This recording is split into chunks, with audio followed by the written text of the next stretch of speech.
News guarantee Telangana cabinet పలు కీలక నిర్ణయాలు తీసుకుంది. గత ఏడాది నిర్వహించినట్టే ఈ ఏడాది కూడా తెలంగాణ రైజింగ్ గ్లోబల్ సమ్మిట్ 2.0 నిర్వహణకు రాష్ట్ర మంత్రివర్గం నిర్ణయం తీసుకుంది. డిసెంబర్ 7, 8, 9 తేదీల్లో సదస్సు నిర్వహించాలని ప్రాథమికంగా తేదీలను నిర్ణయించింది. డిప్యూటీ సీఎం భట్టి విక్రమార్క, మంత్రులు శ్రీధర్ బాబు, ఉత్తమ్ కుమార్ రెడ్డి, వివేక్ వెంకటస్వామి ఆధ్వర్యంలో సబ్ కమిటీతో పాటు సదస్సు నిర్వహణకు ప్రత్యేక కమిటీలను ఏర్పాటు చేయాలని నిర్ణయించింది. గత ఏడాది తెలంగాణ రైజింగ్ 2047 విజన్ ను ఆవిష్కరించినట్టే ఈసారి ఇన్వెస్ట్ తెలంగాణ థీమ్ తో సదస్సు నిర్వహణకు ఆమోదం తెలిపింది. వానాకాలం పంటకు సంబంధించి 7 రకాల సన్నధాన్యం సాగును ప్రోత్సహించి ఆ 7 రకాల సాగును పెంచడానికి రైతులకు అవగాహన కల్పించాలని కేబినెట్ నిర్ణయించింది. రాష్ట్రంలోని అన్ని గ్రామ పంచాయతీ భవనాలు, రైతు వేదికల ద్వారా విస్తృత ప్రచారం చేయించాలని నిర్ణయం తీసుకుంది.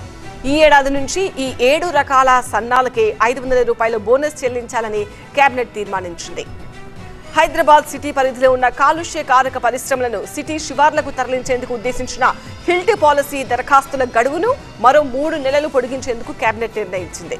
దరఖాస్తుదారుల విజ్ఞప్తుల మేరకు అక్టోబర్ 31 వరకు అప్లై చేసుకునేందుకు అవకాశం కల్పించింది. హైదరాబాద్ ను గ్రీన్ సిటీగా మార్చేందుకు కేబినెట్ కీలక నిర్ణయం తీసుకుంది.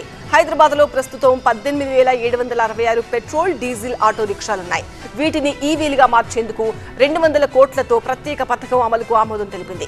ఈ పథకం కింద అర్హులైన ఆటో డ్రైవర్లకు ఒక్కో వాహనానికి గరిష్టంగా 1,50,000 సబ్సిడీ అందిస్తారు.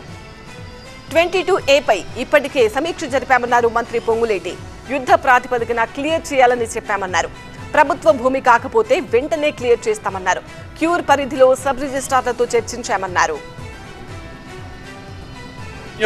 ప్రభుత్వ స్థలాలు కాకుండా ఏవైనా ప్రొహిబిటెడ్ లిస్ట్ లో ఉంటే అది ప్రభుత్వానికి సంబంధించింది అయి ఉండకపోతే, న్యాయస్థానంలో కోర్టులలో ఉండకపోతే అటువంటి వాటిని యుద్ధ ప్రాతిపదిక మీద ఆల్రెడీ ఇప్పటికే గతంలో ఉన్న జీవోలు ఎక్కడెక్కడ ప్రొహిబిటెడ్ లిస్ట్ లో ఉంది, ఎక్కడెక్కడ ప్రొహిబిటెడ్ లిస్ట్ లో లేదు అనేది ఈ రోజు ఈవినింగ్ కల్లా అన్ని వెబ్సైట్లలో కూడా అప్లోడ్ చేసి అది జనరల్ ఇన్స్ట్రక్షన్స్ గా రిజిస్ట్రార్లకి, ఎంఆర్ఓలకి ఇన్స్ట్రక్షన్ ఇవ్వడం జరిగింది.